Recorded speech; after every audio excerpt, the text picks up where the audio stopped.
خبر کے اگلے حصے میں بات کرتے ہیں۔ ایران نے 1200 کلومیٹر دور تک مار کرنے والا نیا بیلسٹک میزائل متعارف کروا دیا۔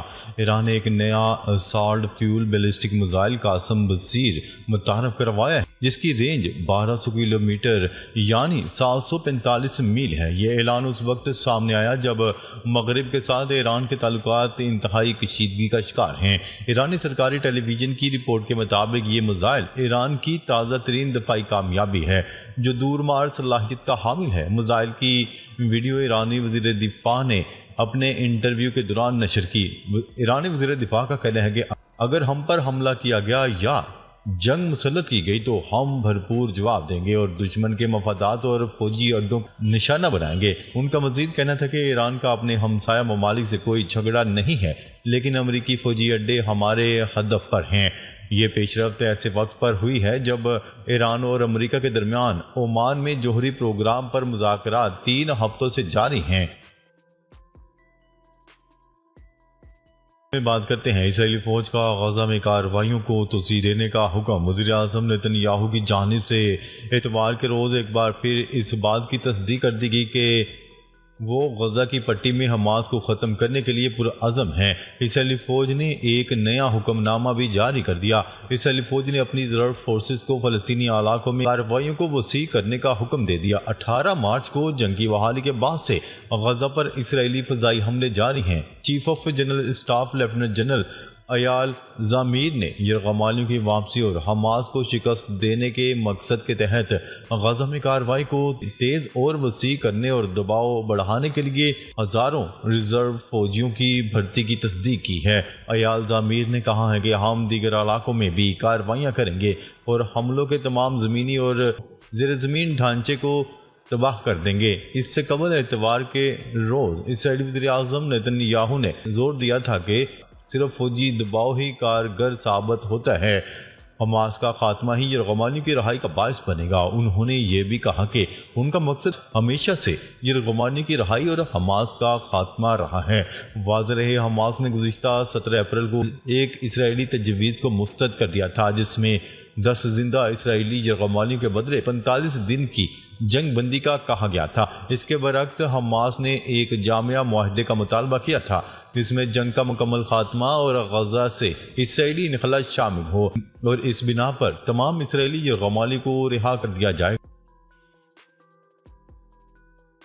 خبر کے اگلے حصے میں بات کرتے ہیں۔ بھارت کی آبی جارحیت دریائے چناب میں پانی کی آمد روک دی گئی۔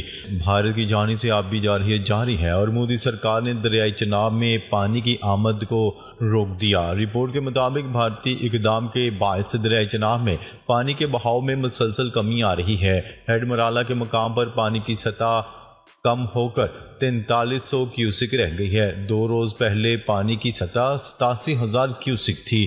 رپورٹ کے مطابق اس مقام پر معمول کے مطابق 25 سے 30 ہزار کیوسک پانی بہتا ہے۔ بھارت کی جانب سے دریائے چناب پر موجود ڈیم سے پانی بند کرنے کی ویڈیو بھی وائرل کی گئی ہے۔